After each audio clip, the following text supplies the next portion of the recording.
ایک بادشاہ کے سامنے کسی عالم نے یہ مسئلہ بیان کیا کہ زانی کے عمل کا قرض اس کی اولاد یا اس کے اہل خانہ میں سے کسی نہ کسی کو چکانا پڑتا ہے۔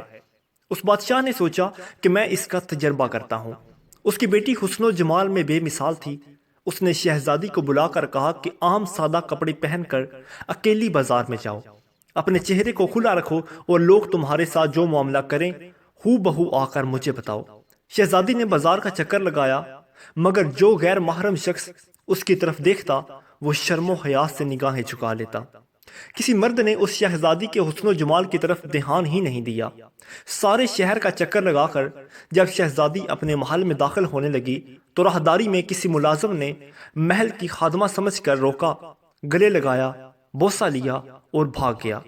شہزادی نے بادشاہ کو سارا قصہ سنایا تو بادشاہ رو پڑا اور کہنے لگا کہ میں نے ساری زندگی غیر محرم سے اپنی نگاہوں کی حفاظت کی ہے، البتہ ایک مرتبہ میں غلطی کر بیٹھا اور ایک غیر محرم لڑکی کو گلے لگایا اور اس کا بوسہ لیا۔ میرے ساتھ بھی آج وہی کچھ ہوا جو میں نے اپنے ہاتھوں سے کیا تھا۔ سچ ہے کہ زنا ایک قصاص والا عمل ہے جس کا بدلہ ادا ہو کر رہتا ہے۔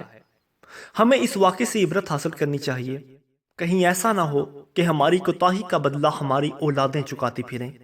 جو شخص چاہتا ہے کہ اس کے گھر کی عورتیں پاک دامن بن کر رہیں، اسے چاہیے کہ وہ غیر محرم عورتوں سے بے اہتما ہو جائے۔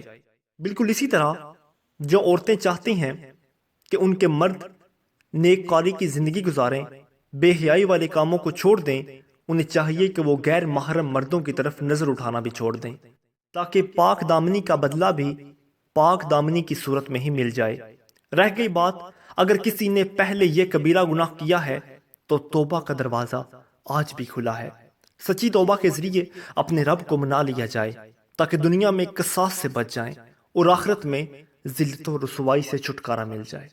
اللہ عز و جل ہمیں شرم و حیا کی دولت سے مالا مال فرمائے، آمین بجاہ نبی الامین۔